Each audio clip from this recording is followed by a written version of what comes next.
In America, we tend to think that the news is all about us all the time. At some level, you really can't blame us, though. Just turn on CNN or Fox News or MSNBC, and all you get these days is endless election coverage with like a tiny bit of national news and maybe a minute an hour on the international front. Occasionally, when something big flares up, the talking heads will focus on Syria or North Korea or Iran for a couple days. But then it's quickly back to the usual grind. Even when something huge like Brexit is happening, we barely talk about it in the US until the very last second when suddenly every pundit who hasn't mentioned it once in the past year is supposedly an expert. Beyond hearing about terror attacks, we barely even talk about the countries we have the most in common with once the initial response to the attack is over. Has anything happened in the UK since Brexit? What's been happening in France since the Paris attacks? How are the tapas in Spain or the pasta in Italy or the cheese in Denmark? You might know and I might know, but I bet it's from alternative news sources and social media and not from mainstream television. The danger of only hearing about other countries when bad things happen, like terror attacks, riots, and scandals, is that you begin to think that's all that there is to these other places, as well as the citizens that live there themselves. Imagine if other countries only associated Americans with our current election. Many already do, and that is pretty shitty, although possibly warranted. Every country on earth, every single one, has elements in it that are good and that are bad. This doesn't mean that every country or every culture is equal. Obviously, this is not the case. But every country is made up of all sorts of people with all sorts of beliefs. As I've said often on this show, the ultimate minority is the individual. Judging an entire group as a collective will almost always assure you dismiss huge amounts of people who don't fit the stereotype or the narrative.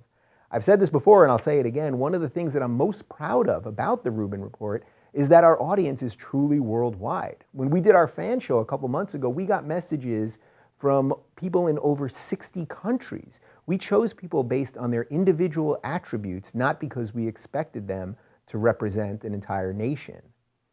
While our mainstream media does a pretty poor job of showing that we have more in common than what separates us, I find that people like you, the ones watching this right now, do an incredibly good job of it. The conversations I see you having in the comment sections right here on Twitter and on Facebook or even on your own YouTube videos are connecting people from all over the world. I see you guys constantly trying to cut through the nonsense and have real conversations and find some common ground.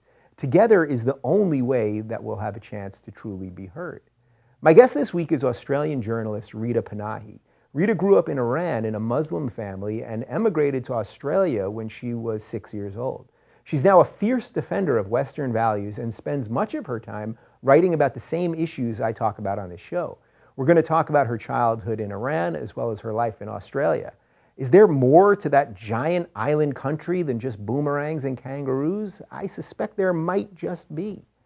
To prove my earlier point, when was the last time you heard anything in the news about Australia since the terrorist attack in Sydney almost 2 years ago?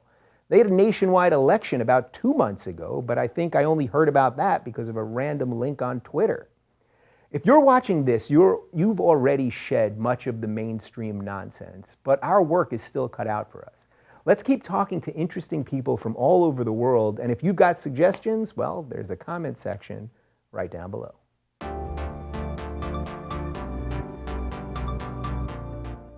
Rita Panahi is a journalist who was born in America, spent her first years in Iran, and has lived in Australia ever since. Rita, welcome to the Rubin Report. Thank you for having me. Greetings from Melbourne. Greetings from Melbourne. Greetings from Los Angeles. I want to dive into some Australia stuff because we never hear anything about Australia in America. I mean, nothing. Since Crocodile Dundee 2, we haven't heard anything from you guys. But let's start a little bit with your history because you have a really interesting history. You were actually born in the United States, but you never lived in the United States, correct?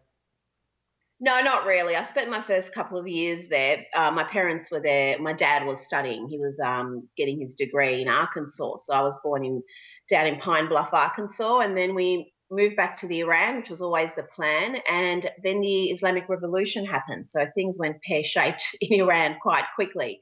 And we're sort of trapped now in a country that was entirely different to before the revolution, and ended up in Australia. And I'm really grateful to be here. Really, it's a wonderful place. I know you guys think America's the center of the world, but I really think Australia is the lucky country, as we call it, and anybody can do well in this country. Yeah, and I've heard you say that in speeches before, that you really think Australia is the true place of tolerance and where everyone can come and make a better life and all that sort of stuff. So your parents, so they moved to the States. Your dad was teaching or something, right?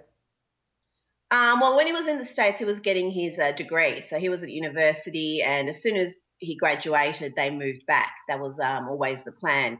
Um, and uh, and then when Iran went to hell after the Islamic Revolution, they started looking at how they could get out, because they were fairly persecuted there, and well, it just wasn't safe. I mean, we had family members locked up, we had family members killed. It was really hell on earth for our family. So we were looking to leave, and the plan was always to come back to the States. But my dad had a brother in Australia, and we ended up here. It wasn't the plan, but it was a lucky chance. Yeah, people don't realize that before the Islamic Revolution, I mean, Iran was a widely secular state, in a lot of ways much more secular than it is now. I know you were really young when you were there, but what are your Mm. memories from being 5 or 6 years old? Look, I've got fairly limited memories, but I mean, yeah, it was one of the more Western parts of the Middle East. You look at pictures of Tehran back in before the revolution, and you see women in miniskirts, and men and women mixing freely, and women at beaches. We used to live by the beach before we were in Tehran, and then things changed dramatically. And it really brings home just how quickly things can degenerate into what we see now. I mean, Iran's progressed a little bit from when the revolution first happened as far as its treatment of women, but it's still pretty bloody poor. I remember having to go to school and then suddenly going from being fairly carefree and not having to cover my hair to being at an age, even at 5, 6 years old, where that was a time when I had to wear the hijab. That was a requirement, and it was just completely dehumanizing, and I just loathed it. I loathed that change, even just in my little life, from when I was running around with the boys and being a regular kid to being expected to observe these moral codes, like making sure my hair's covered and behaving in a certain way. So even at a tender age, I felt the force of it. I always knew I was an American citizen, so for me, I always identified as someone other than someone who had to live the rest of their life under that oppressive system. So it was significant for me. I was like one of the original anchor babies. I was like, I can get out one day when I'm 18. Right. I'm not going to have to be here. So that really was a source of comfort to me, even as a very young child, that one day I'd get out of this. What a fascinating time to grow up, because it's not like people having their formative years when there isn't change, where you just were going through Mm. what you had to go through, but to go from, even though you were very young, to having memories of freedom, and Yeah. then as a 5 year old or whatever, that you knew something was wrong with being forced into that kind of system. That's it. And, and even now, they're kids there, particularly young girls. For the first few years, they don't have to cover up, and they can run around, and they don't have these obligations on them. But when they start school, then the hijabs have to be worn, and, they are, not the best things when you've got a stinking hot day, never mind the rest of the year.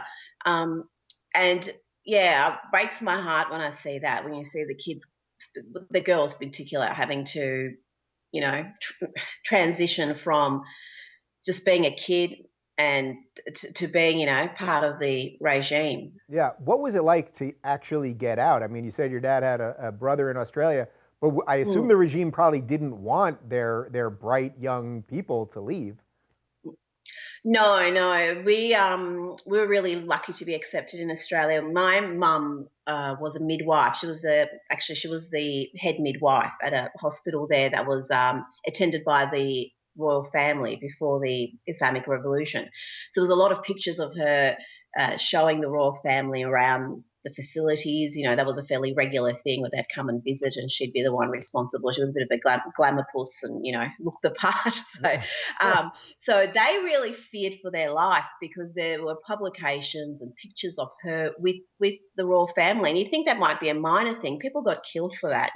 People we know got imprisoned. So we were lucky to, like I said, the intention wasn't to stay in Australia, but we ended up staying here, and we were granted asylum, and it was you're forever indebted to the country because of that, because it gave us a chance at a new life. Yeah. What kind of culture shock was that? Like a 6-year-old going from Iran in the Middle East to an island with people in boardy shorts and boogie boarding and all that. Oh, absolutely. And the language was a shock too, because even though I was born in the States, I had zero English because I'd been brought up in Iran. So I had like 2 words, hello and tea, which is a weird combination of words to know. So I had to learn the language very quickly. But it's such a welcoming place, and thankfully English is a very simple language for a child to learn. So it only took a few months, um, and yeah, it is a bit of a culture shock, but Australia's not that different that you guys imagine. I know you guys think that we've got kangaroos, you know, just hopping down Boomerangs. the. I assume you have a boomerang within reaching distance of you right now. Always, I'd never leave home without a boomerang. You never know when you need it. Yeah. Yeah, so it was a culture shock, definitely, but you immediately felt safe, and very quickly you realise, this is a really welcoming, wonderful place to grow up, and so much opportunity. Yeah. Did you experience any discrimination or anything like that, or really was it just simply you were there Look, and? over the years, I mean, I've been here now for like over 30 years. So, I have seen occasional discrimination, but really it is minor, and it's been quite often the discrimination I see are from your bloody social justice warriors. Are supposed to be the most tolerant, open-minded people in the world, but if you don't conform to their idea of what a brown person should be saying and doing and thinking, then they are quite often really vicious. And beneath that thin veneer of goodness is a bigot, and I've seen that quite a lot on Twitter. And that's probably the most racism I've ever faced, has been on Twitter from the lunatic left. Right, Surprise. because somehow you're a brown. Do you identify as Muslim? Do you consider yourself ex-Muslim, or do you consider yourself Muslim, or? Look, I don't even call myself ex-Muslim. My family are Muslim. Like, if you ask them, "What's your religion?" They'd say Muslim, but they're very, very relaxed about it. They're Muslim in the way most Australians are Christian. There's one big difference between Australia and America. We're a lot less religious than you guys, and so, but as early as I could remember, I identified as atheist. I just didn't believe. And Mhm. so for me, there wasn't a real big transition from being a Muslim to being an agnostic or an atheist, because I never was practicing. I don't think my parents have ever been to a mosque, Right. So certainly not for me. So they're not at all devout. So that's interesting that the discrimination which you face, which you're describing, is very little and mostly on Twitter, which is not Mm. reality. I keep trying to remind myself that Twitter is not reality, but you're getting the discrimination from the social justice crew because Yeah. you're not their type of brown person because you do speak your mind. Absolutely. It is extraordinary that these people who supposedly spend their lives fighting for the minorities that they see as perpetually oppressed, even in countries like Australia, when a minority actually speaks up and has their own thoughts, and it doesn't conform to their worldview, they are absolutely appalling in their response. Just straight out bigotry. Um, and it's like, if you're a certain race, or if you're from a minority group, you should only vote a certain way. You're not allowed the opportunity to think for yourself and decide for yourself who you're going to support or where you're going to stand on certain issues. Um, and yeah, like I said, beneath that thin veneer of virtue, quite often there's a really hateful bigot when someone is identifies as a social justice warrior, and I've got no qualms about mocking them day and night. I just think they are quite often horrid people who deserve to be called out. Yeah, and you get a lot of crap for calling them out, but it doesn't stop you. But I agree, of course. I mean, it's such a dim view of the world that they have that we should all be Mm. viewed in this collectivist space. But before we go all in on that stuff, tell me a little bit about Australia, because boomerangs and kangaroos and reverse Coriolis effect in your toilet aside, I feel like nobody in the States knows anything about Australia. You're a big island. That's pretty much it. We're a big island. Most of the population lives along the coast. A lot of desert in the middle. It's a really modern. I think it's a lot like the States, except we're not religious. That's one of the things we look at you, and we don't sort of identify. We've had a prime minister who was an atheist, and we had no issue with that at all. I mean, she was a terrible prime minister, but not because she was an atheist. It had nothing to do with being Recently, godless. no, that had nothing to do with it. Yeah. We've had a lot of prime ministers recently. We've had a modern history of being really stable, particularly politically. But in the last 6, 7 years, we seem to just keep knifing our prime ministers. They get elected and then their own party knifes them, and then we have another one. So that's kind of characterised the politics in recent years. We've got a conservative government at the moment, but led by a man who many conservatives don't really see as a conservative. So it's a really interesting period, and he just hung on because a lot of the conservative base abandoned their party and went and voted for minor parties. So it's really interesting seeing what's happening around the world and with you guys, because there does seem to be this uprising from conservatives where they don't actually think the major parties or the major establishment, I guess, isn't really representing their interests. And in Australia, we had a lot of minor parties, and some of them you'd describe as far right. Get a lot of votes in the last election this year. Yeah, so I think Americans think that everybody is like us, like, oh, we're a two-party system. Even though I keep saying on the show, the Constitution never says anything about only having two parties. It's just that the two parties have a stranglehold on our system. You guys have a bunch of parties that sort of trade power, and it's not just two parties on top of everything, right? That's right. Well, we've got Labor, which is a predominant left party, and then we've got the Conservatives, which are Liberal and National, and they are in a coalition together. And then we've got a minor party called the Greens, which they get like 1 in 10 votes. So in the Senate, our upper house, they have a presence. But this last election, the minor parties from all weird facets, our Senate is an absolute dog's breakfast. It is. It's going to be fascinating to see how we can govern for the next few years, because you've got so many minor parties that have got their own little objectives, and you wonder how they're going to work together and agree and pass legislation. So yeah, we have a very different system to you. It's a party-based system. We don't vote for a leader, prime minister. We vote for a representative in our local seat. So yeah, it's a little bit different. But though we don't directly vote for the prime minister, whoever is leading the party is significant, obviously, and has a fair deal to do with who gets elected. Yeah, so it's kind of, there's benefits and drawbacks to both, right? Because here, Oh, definitely. Yeah, there is. And you've got, particularly in the Senate, when you've got so many different parties, you can have the vote diluted. And our Senate is a really weird system. Every single state is entitled to the same number of senators. So you might have a very popular state like New South Wales or Victoria, but we get the same number of senators as Tasmania, which is, nobody lives there. So it's not a one vote, one value. So it's mad. I mean, I'd be very much for abolishing our Senate, our upper house, because it's very much obstructionist and unrepresentative. But that ain't going to happen anytime soon. It's an argument that's been made for decades, and it's still there. right. I'm curious, being an island, I mean, being just the fact that you guys are so big geographically and that you're an island, how much of that actually plays into sort of the national ethos? Because, like when we see what's going on with the European Union and borders and all that stuff, these are people that are landlocked next to each other.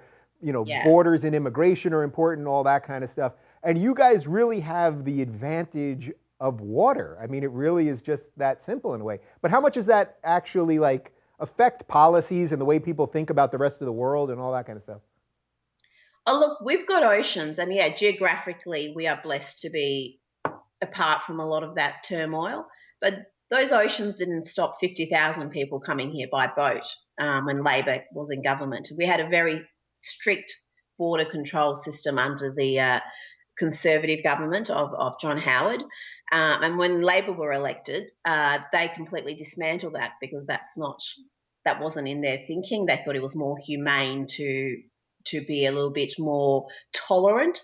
But that tolerance led to hundreds of people, over 1,200 people drowning on our borders, trying to come here from places like Indonesia by boat. They weren't Indonesians, they'd travel from typically the Middle East. Right. So they're So migrants actually from other countries that use that's Indonesia. right. Yeah. Typically economic migrants. I'm sure there was some genuine refugees amongst them, but the overwhelming majority you would describe as economic migrants. And even the Labor Party came to acknowledge that, and they started toughening up. And right now, well, they say they back all the border protection policies that the Conservative side have, and you know they're not going to dismantle everything because it led to enormous suffering, not just the 1,200 people who drowned trying to get here, women and children amongst them, but also all our detention centres filled. You know, we had just 50,000, I think even more than that, in detention centres, you know, effectively locked up. And since we've managed to regain control of our borders, those detention centres have emptied out. There's not people drowning on the border. And we still have our refugee program. We still have a humanitarian intake. In fact, we've increased it. But we select people who are waiting and observing the rules because, you know what, there was a period where people would argue that there are no queues to come here. You know, these programs don't exist. But as we know, they do exist. And there's people floundering, waiting in camps who don't have the resources to hop on a plane to Indonesia and then pay a people smuggler to come by boat to Australia. And they're now priorities. So our refugee intake, I think, is something to really be really proud of because we are very generous with that.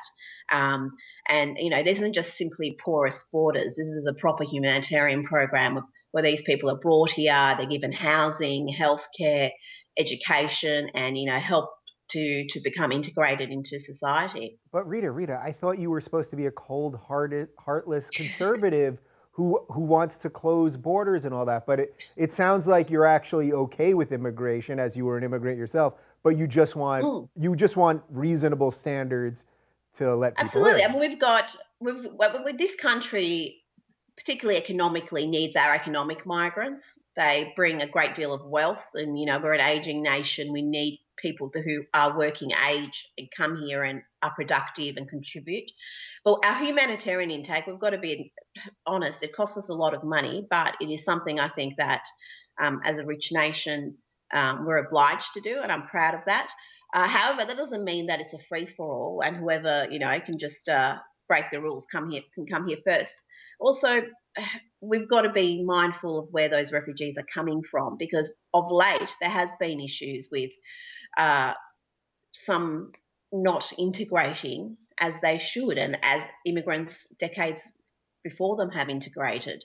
So there is a lot of debate in this country about where should these refugees come from? You know, where do we prioritise Christians who are being persecuted in the Middle East, Yazidis, or do we not consider religion at all and just bring in whoever's you know deemed the neediest? There was a poll just this week that was published that has absolutely blown people away. It was a poll that was you know by one of the more left-leaning pollsters.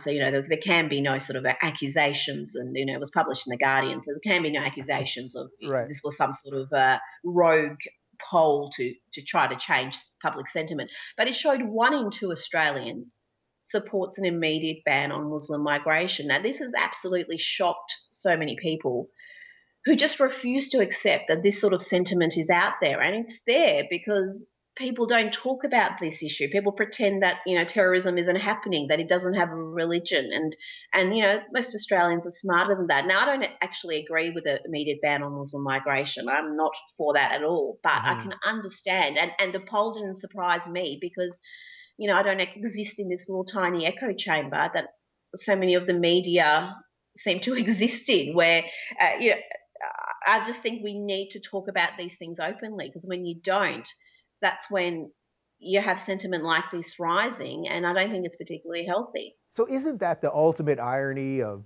your position Mm. for you particularly, because as an immigrant from the Middle East, it's extremely personal to you. But for me and the people that are in our space that we see on Twitter that are talking about this stuff, that aren't doing it from a bigoted place, that want to help people when we can and all that, but also want a proper vetting, they've put us in a really bizarre situation. And for you, I mean, I've seen you go on TV, and I saw something where you were on TV debating this guy, an anchor, and he kept implying you were saying all Muslims repeatedly, Oh, even though you never said it. We'll link to it below so people can see it. You never said it. It was the age-old argument that we have all the time here, and it's like, mm. man, she's from the Middle East. She was born to Muslim parents. She immigrated properly. Now she's trying to stand up for the very values that this country is for, and they're Mm. doing this to you too. This bizarro alliance between the regressive left and Islamists, it is prevalent everywhere, in the UK, the US, and even in Australia. And it is bloody sick. It doesn't make any sense. The only sense it makes is that they share a common enemy, conservatives. But yeah, I think you're talking about appearance on morning television, Yeah, where yeah, I yeah. had written a piece about, you know, this terror has a religion, and we've got to acknowledge it. Again, I was at pains, as we always are, um, to say I'm talking about Islamists, I'm talking about the extremists, I'm not talking about the entire Muslim world. All those qualifications were made, but no, nevertheless, even just talking about it, even identifying what is happening that is clear to anybody who hasn't got their head buried in the sand was abhorrent to this dude.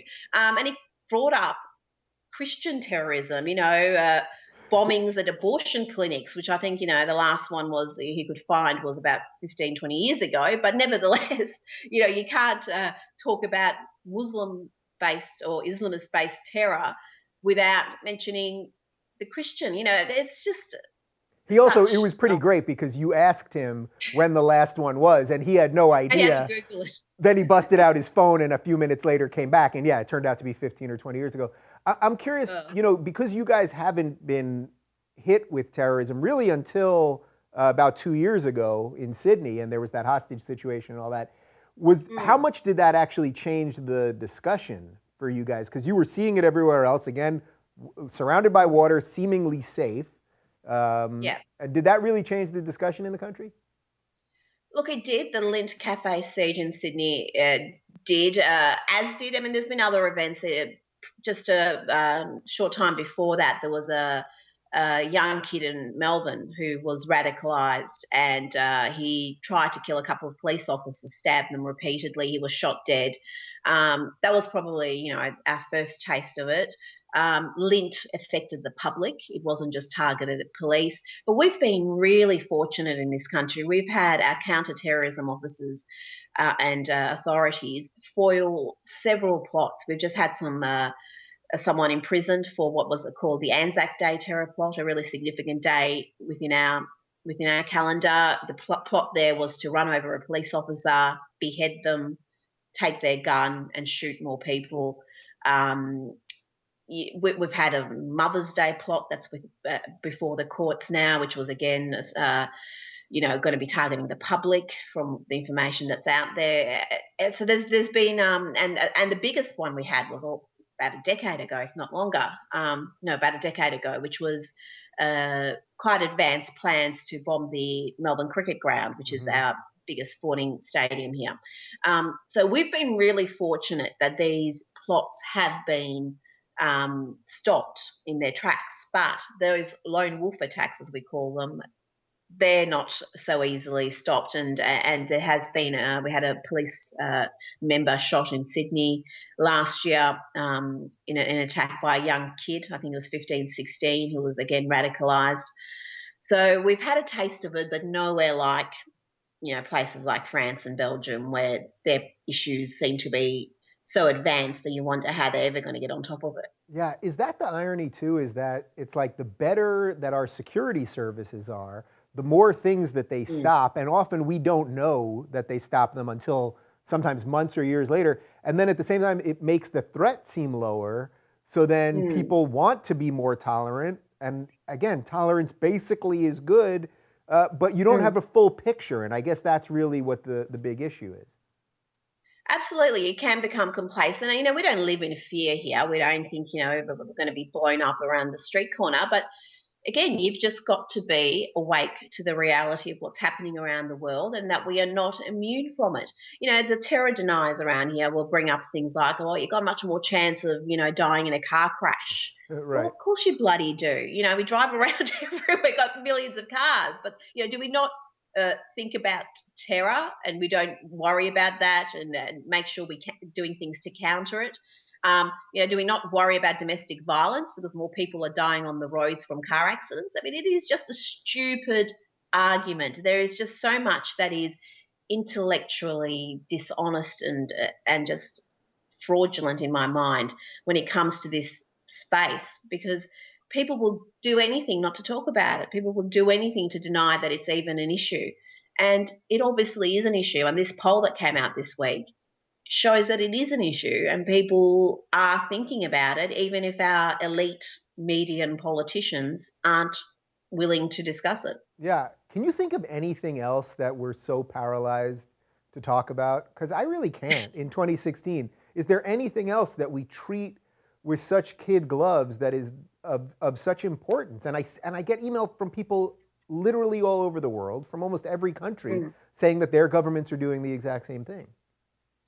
Yeah, it seems to, not be every Western nation seems to be dealing with it. In Australia, I think the other issue that seems to be taboo, but is a significant issue, is what's happening in a lot of our Indigenous communities. Again, it's something that people don't talk about because if you do talk about it, you can get labelled a racist very quickly, even though you care enough to want to actually do something about it and to at least put it on the public to publicly discuss it. Even we've got kids who are being really mistreated, neglected, and they're not being saved by the authorities. They're not being taken into care at the same level as you would expect. Sorry, let me rephrase that. They actually are taken into care at greater rates than the non-Indigenous community, but at the point where the authorities take them seems to be a lot higher than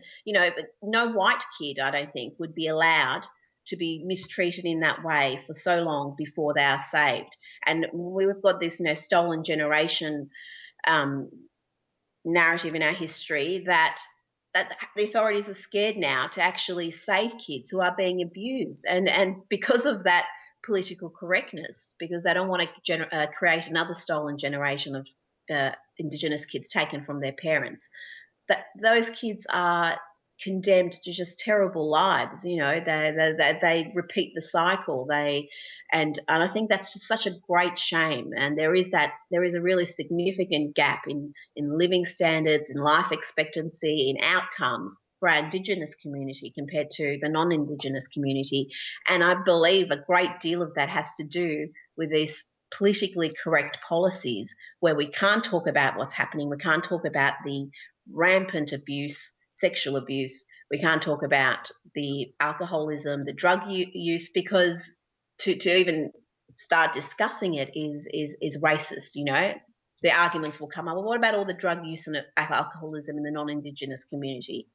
Well, yes, of course, but Yeah. that doesn't stop. Yes, it's exactly the same sort of um, phenomenon happening there, and it's just as destructive, and it actually hurts the people that they are trying to protect from discussion. Right, and we see that exact same thing when it comes to the discussion on Islam, because if we don't talk about it, then who are you hurting the most? You're actually hurting Muslim people who are living under these theocracies and all that. Absolutely. The people who are, killed the most and oppressed the most are other Muslims. And, Islamic State looks at Shiite Muslims, like my family, as infidels, no different from Jews or non-believers, gays. They think they're deserving of nothing other than death as well. So, and extremist Islamists have been killing other Muslims, at a rate that is extraordinary for decades, and we just don't. It's almost not on our radar anymore because it happens so often. But Rita, what about the abortion bombing in the Crusades? Well, that's it. Well, yeah. What about the Crusades? I mean, for God's sake, some of the arguments that are thrown up are just. They're just too stupid, but you've got to acknowledge them and you've got to counter them because they're being taught in universities. I've had these sort of arguments with university lecturers and journalists and academics who are on the public purse and are just spewing forth bullshit, and it's maddening. Spewing forth bullshit. That could be the title of a book that we should probably co-write that book. So jumping back for a second, talking about Australia's role in the world, what is the Australian sort of ethos about what you feel your role should be? Obviously, you guys aren't that interventionist, but you've been part of coalitions and things like that. What is the feeling there of what your purpose in the world should be? We're pretty laid back about most things. We don't try to sort of set the agenda or, enforce our belief systems. But yeah, we have been a good corporate. We've been a good global citizen. Oh man, that Freudian slip is going to be replayed many, many times. But yeah, I think our history. We can be quite proud of our involvement in World War II, our involvement, with the Allied forces, and I think we do feel a little bit removed geographically. We are so far from so much of what's happening around the world. But these days, it's all there in your hand, in your phone. It's immediate. You know what's happening as soon as it happens. We're living in a time where those borders don't seem to mean as much. So I think we're fairly relaxed about our place in the world. We do have those amongst us, as you have in every community, who want to set the agenda. They want to be, we had a carbon tax for a while, and the rationale was there. We're going to lead the world in an emission trading scheme. We're going to be the standard bearers in fighting global warming, and that government got thrown out really quickly. So yeah, that didn't that didn't last too long. So I think overall, most Australians recognise they were pretty lucky. We've got a very good standard of living. We've got our own concerns, all sorts of issues from housing affordability to the threat of terror. But I think we're pretty happy with seeing what's happening around the world and feeling fortunate that it's not happening in our backyard yet. Yeah, I'm telling you, it's that water thing. Being big and surrounded by water, it's pretty good. What do you make of our crazy election here? And not only what do you make of it, but what kind of coverage in Australia, just in mainstream media, is our election getting? Because it's all we have here. Any of the cable news, 24-hour days, that's all we talk about.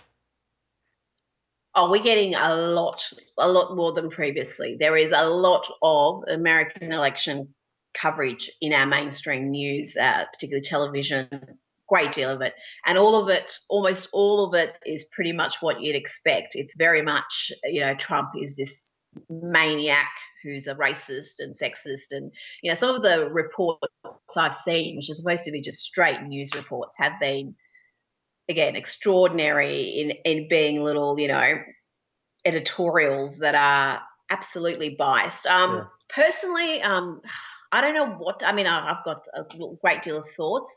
I'm not a fan of either candidate. I can't be enthusiastic for Trump, but I completely understand the phenomenon. I understand people being utterly fed up and wanting an anti-establishment figure.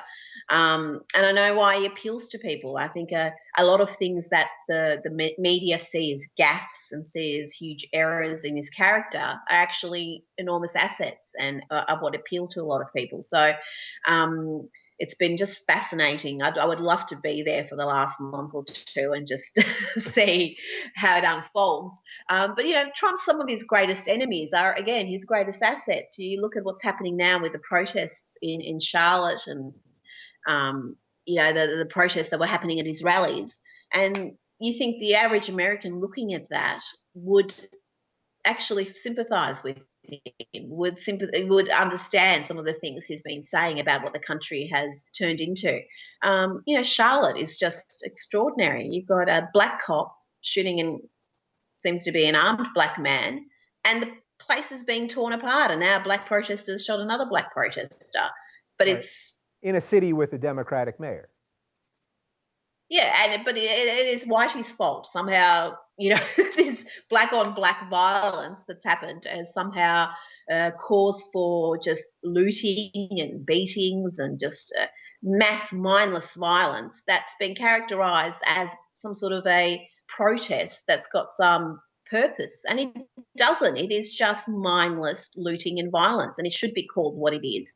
And again, I think the public can see what it is, but the media narrative is trying to paint it as something other than that. And I think that is a great, I think that's something else we have in common in Australia and America, Europe, is the media being out of touch with its readers, viewers, listeners. They are just increasingly, there's a gap between members of the media and the mainstream population, and I think that's not healthy. Yeah, I think it's interesting that you use the phrase out of touch, because I think one of the debates we're constantly having here, and the reason that online shows are working, is that is it out of touch, or is it that they're actually in it with the politicians? Do you think it's like a sort of generational thing and just a technology thing, and we're all walking around with phones, so now we're all on the ground journalists, or is it that they're actually in it with the people in power, so they have a vested interest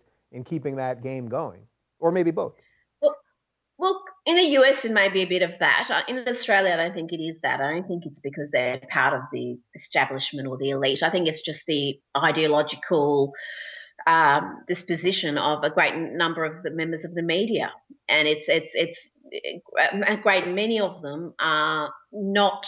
They look at the mainstream. Well, one, they don't acknowledge the mainstream is actually mainstream. They quite often think because they're surrounded by like-minded people that their views are the prevalent views, and they're not.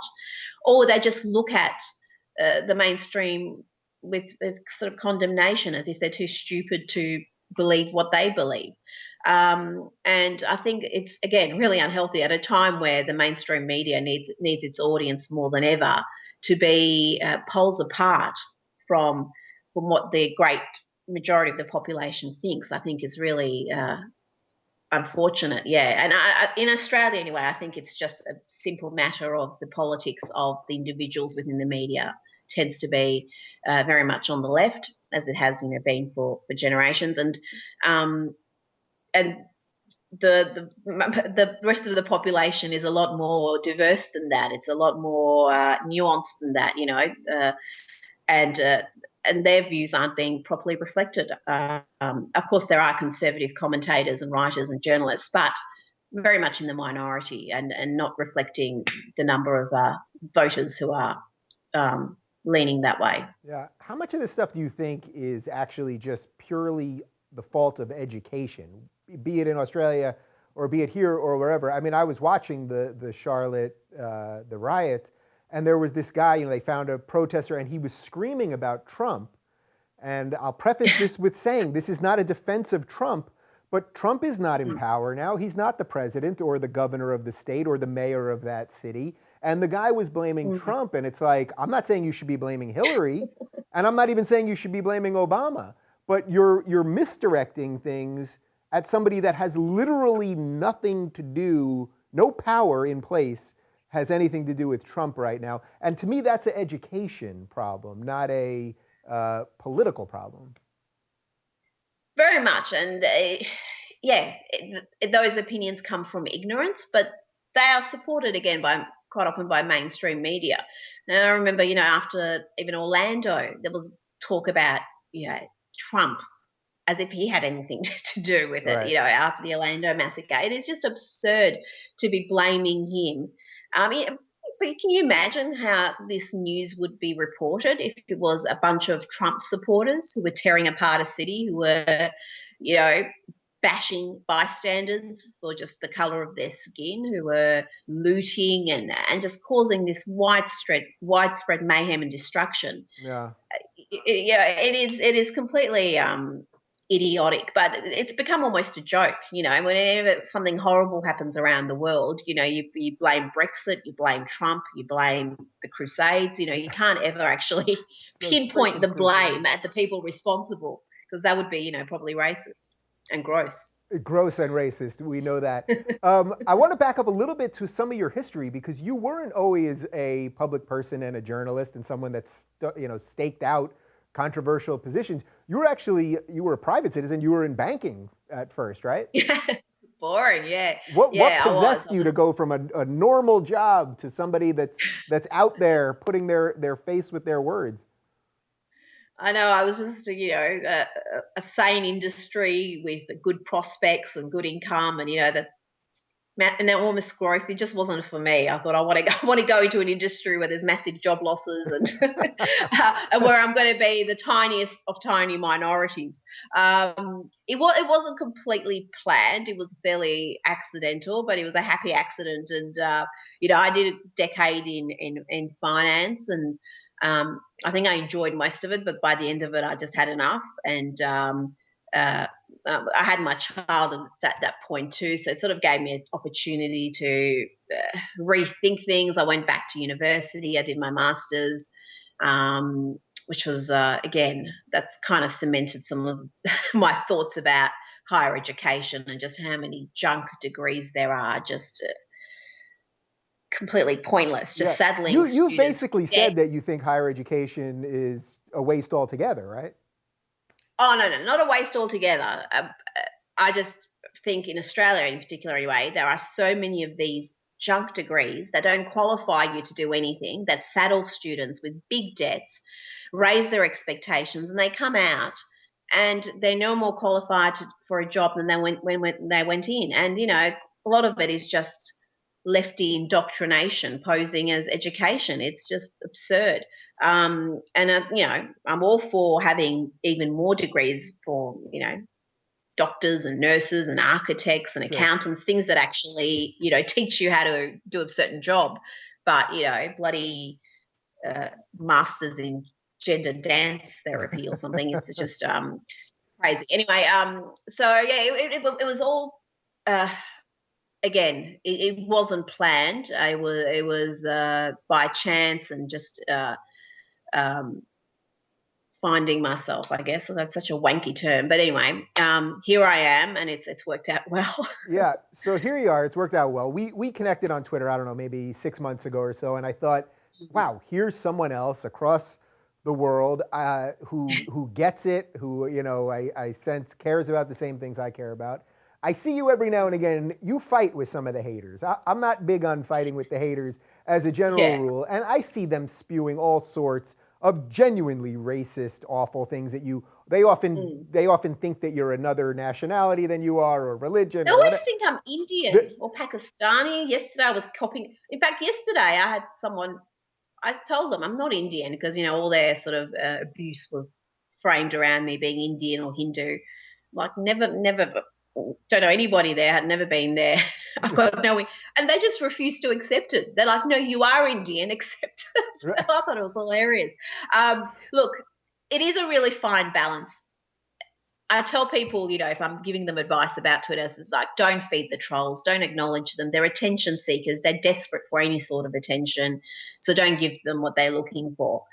But on the other hand, every now and then, and I know my followers enjoy it, it's good to, call out some filthy hypocrite and just highlight the idiocy and hypocrisy and vileness of some of these social justice warriors who think, you know, their morals are pristine and who think they're better than the rest of us, but they're quite often fairly vile human beings, and I'm happy to mock them. I'm happy to, you know, highlight them to the followers and let them have their fun with them. But I acknowledge the other way, your way, which is just don't acknowledge them, because like I get literally some days thousands and thousands of mentions, and I can't even read all of them, and I certainly don't respond to all of them. And it does seem like sometimes the overwhelming bulk are decent comments, intelligent comments that you're not acknowledging, and you're acknowledging the lunatic. Right. And that seems to be sort of counterintuitive. But I think we've got to highlight the mentality of these people, particularly when they pretend to be morally superior to the rest of us. Right. So that's an interesting piece of this, because we've got the social justice warrior class that are moralizing all of us and telling us how racist we are and all this nonsense. And then at the same time, there absolutely is a piece of this alt-right thing that I've talked about a bit on this show, where I get it. They're Pepe the Frog and Harambe, and they're trolling everybody, and then they get Hillary to talk about the frog, and they're just internet meme posters, they're shit posters, and they want to upset everybody, and I think they're perfectly harmless. But I also do see the real white nationalist stuff, and I don't know how much of that. So my question to you really is, do you think it's just, I go back and forth basically between thinking that it's healthy when they get this stuff out, because then it's not just hidden and secretive, and even though they're anonymous, whatever, they're getting it out, versus on another hand, in the last year, I have seen more blatant true hate than ever before online. So I'm not sure which one, whether I think this is actually healthy or not. Yeah, I haven't set my mind to that too. I'm not sure. I mean, it does seem like an absolute sewer at times. Twitter, more so than any other social media forum. It seems to be just a bile-filled sewer full of people who are miserable, who just want to fight. And Right. Those really nasty Nazi types, I haven't encountered too many. I've had a few, and I've just blocked them. But they've been very few in numbers as far as the ones attacking me. So I'm not sure of the size of that population.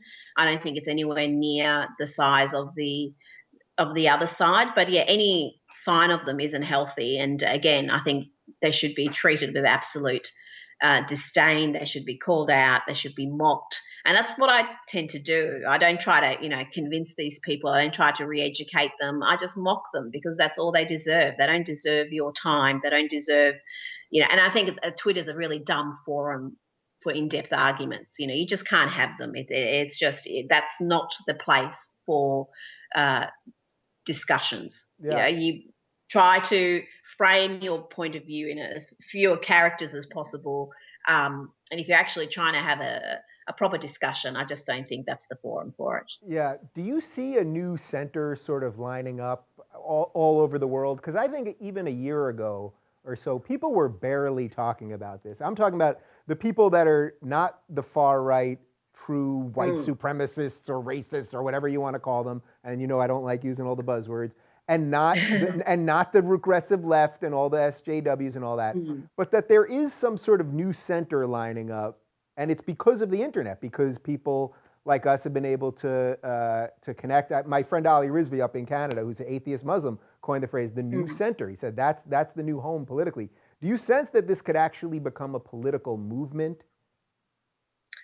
Absolutely. I think political parties are starting to recognise what the electorate cares about, and you've got to think that Republicans have to regroup over the next decade and recognise that they abandoned their base, that they had so many people so desperately unhappy with them, and so eager to jump on the Trump train. And in Australia as well, in the last election, something between 1 or 2 million 2 million voters, and that's a significant figure here. We're a small country. Of conservative voters took their vote elsewhere from the mainstream conservative liberal national coalition. So I think there is this new centre, and where it is the question. I think it's a far more to the right than the media class would want it to be and Mhm. acknowledge it to be. I don't mean they're right wing. I just think they're, in their economic point of view, in their attitude to borders and immigration and national security, they're far more conservative than the media class would like them to be and acknowledge them to be. So I think the politicians have no choice but to acknowledge it. Yeah. They can't ignore it. Their political survival depends on it. So, but whether you actually see the emergence of a new party is something else to ponder. I'm not sure about that, but there's talk of that in Australia. There's talk about an actual new conservative party that will bring in all these sort of minor parties voters. But it hasn't happened. It's something that's been talked about, but whether it actually eventuates is another Yeah, question. I think it's interesting that, a second ago you started to say that they're more right, but you really meant conservative, and then you Yeah, fixed it.